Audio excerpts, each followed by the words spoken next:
Hi, I'm Lizzie.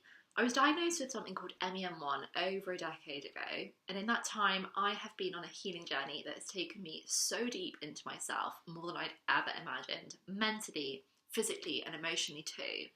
And today, I'm sharing something a little more personal than usual. This topic came up recently when someone reached out to ask about pregnancy and MEN1. She shared with me that her partner was worried about starting a family with her because of the diagnosis, and she wanted to know what my experience had been. So here's the thing. I want to be really honest. I don't have children yet, and I'm not actively planning to in the near future. But I do know I want a family one day, and it's something I've given a little bit of thought to, quietly, just in the background. If you are navigating these questions too, I hope that what I share here gives you some space to breathe. What I've learnt about MEN1 and pregnancy. From what I understand, MEN1 is an autosomal dominant genetic disorder. This means that if I were to have children, there's a 50% chance of passing on the gene mutation regardless of my partner's genetics. In the UK medical system, we have genetic screening where embryos can be tested and selected based on whether they carry the MEN1 mutation or not. Now, some people do choose to go down that route, and I've spoken to many people who found it to be the right decision for them. Personally, at this point in my life, I haven't felt that that's the route for me, and that could change, but my decision when the time comes will be based on what I know and feel and believe then, not what I fear now. The same goes for concerns around calcium levels in pregnancy. So when I spoke with Professor Fausto Palazzo on my own podcast, he explained that parathyroid surgery is generally encouraged if calcium is high and unstable, but not automatically.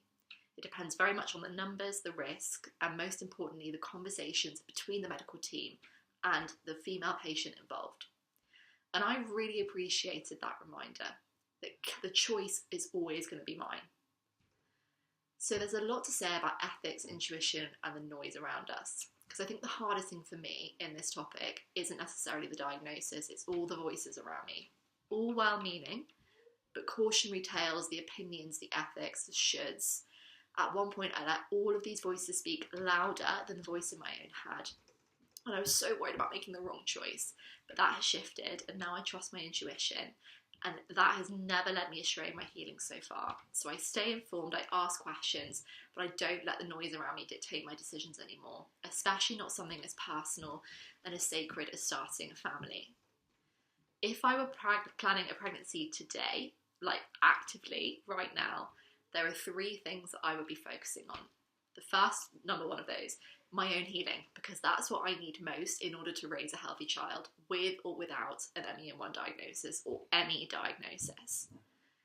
Doing careful, conscious research, so speaking to people that I trust, tuning into centered conversations and filtering out the noise from the stands. And the third thing would be following my intuition. Ultimately, that is the inner compass that has carried me this far and continues to guide me through the uncertainty with more ease and far less fear than I've ever had. So pregnancy for me, it used to feel really heavy with like obligation, and now it feels like something that could be approached much more gently, openly, and with real agency on my part, and that has made all the difference for me. This video is not to give answers, it's to share where I'm at personally, how I'm holding the possibility of family within the context of my history of MEN1. If this has helped you feel seen or even just a bit less alone in your thinking, I'd love for you to get in touch. You can also download my free guide below, and it shares exactly how I've been managing, or actually reversing symptoms without meds or surgery. Because I believe we all feel empowered, we should all feel empowered in our own bodies and be free to choose what we want. So thank you so much for being here, and I will see you in the next video.